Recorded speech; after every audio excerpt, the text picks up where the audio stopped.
Here on the left side of the page, if I just press this down arrow here, it expands and I could see something called a photo booth.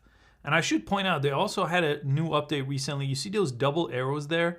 It lets you put the menu on the left or the right side of your screen, depending on what you're taking a picture of. Pretty useful. But let me go ahead and press photo booth right here.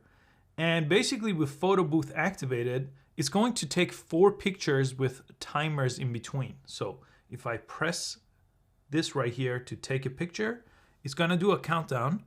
And here's picture 1, I'll move it, picture 2, I'll move it, picture 3, and picture 4, I missed that one.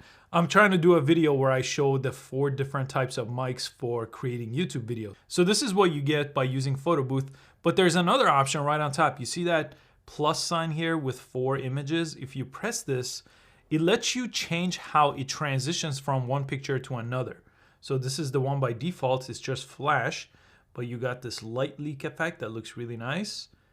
Film roll, black and white film roll, film strip, which is a typical photo booth effect that you may get out of a photo booth machine.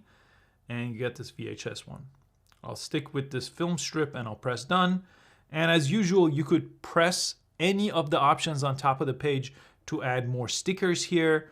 You could see there's some featured GIFs here that it's recommending that I add. You could add text, all the usual stuff that I've made hundreds of videos before on really decorating your Instagram story. When you're ready, go ahead and post it. And it's that simple to use the photo booth effect inside of Instagram stories. If you want to see the rest of the updates that roll out to Instagram, I make new videos every time that happens on this channel. So make sure you subscribe and I'll see you next time.